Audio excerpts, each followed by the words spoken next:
প্রয়াত রাষ্ট্রপতি শহীদ জিয়াউর রহমানের একটি অমোঘ বাণী আছে। সে বাণীটি হলো, ব্যক্তির চেয়ে দল বড়, দলের চেয়ে দেশ বড়।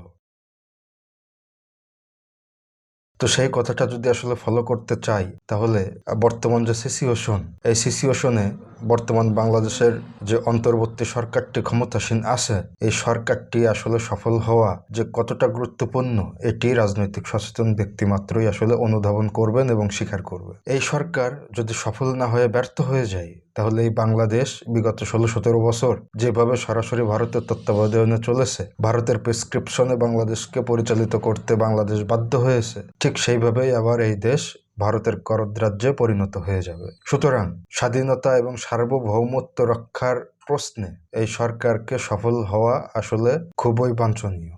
সরকারকে যে কোনো মূল্যে সফল করতেই হবে। দ্বিতীয় যে বিষয়টি সামনে আসে সেটা হলো, এই যে 24-এর গণঅভ্যুত্থান বা গণবিপ্লব, এটি কিন্তু আসলে কোনো নির্বাচনের প্রেক্ষাপটে হয়নি। নির্বাচনের প্রেক্ষাপটে হয়নি বিধায় এই সরকারের একমাত্র উদ্দেশ্য নির্বাচন দেওয়া নয়। অবশ্যই নির্বাচন দিতে হবে, গণতান্ত্রিক দেশে নির্বাচনের বিকল্প কোনো কিছুই নাই। কিন্তু নির্বাচন দেওয়ার আগে আমাদের কিছু সংস্কারের প্রয়োজন আছে, যে সংস্কার না করে নির্বাচনে গেলে নির্বাচনটা আবার হবে অর্থহীন।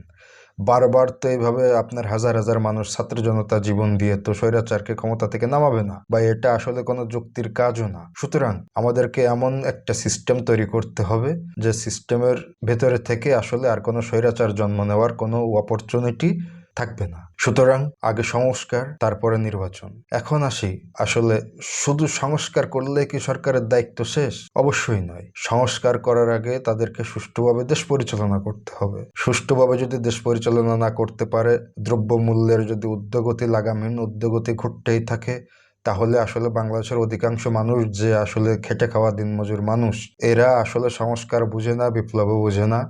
এদের কাছে তখন বিপ্লব বা সংস্কার বিবর্ণ হয়ে যাবে, রংহীন হয়ে যাবে, অর্থহীন হয়ে যাবে। সুতরাং সংস্কার করার সাথে সাথে সুষ্ঠুভাবে দেশ পরিচালনাটাও আসলে একটি অপরিহার্য বিষয়। সর্বশেষ যে কথাটি বলতে চাই সেটি হলো, আমরা বাকস্বাধীনতা ফিরে পেয়েছি। আমাদের সকলের উচিত এই সরকারকে সমালোচনা করা। তো কোন সেন্সে আমরা সরকারকে সমালোচনা করব? সরকারকে আমরা এই সেন্সে সমালোচনা করব যেন এই সরকারটি ব্যর্থ না হয়ে সফল হতে পারে। আমরা শুধুমাত্র ভিউ বাড়ানোর জন্য, ইউটিউব ফেসবুকে ভিউ বাড়ানোর জন্য বা বিরোধিতার জন্য বিরোধিতা করব না। সেটা করলে আসলে দেশের ক্ষতি, রাষ্ট্রের ক্ষতি। আমরা সরকারের যৌক্তিক সমালোচনাটাই করব, যে সমালোচনা করলে সরকার আসলে সফল হতে পারে এবং সরকার সফলতার শেষে এন্ড অফ দ্য ডে একটি সুষ্ঠু নির্বাচন আয়োজন করতে পারে।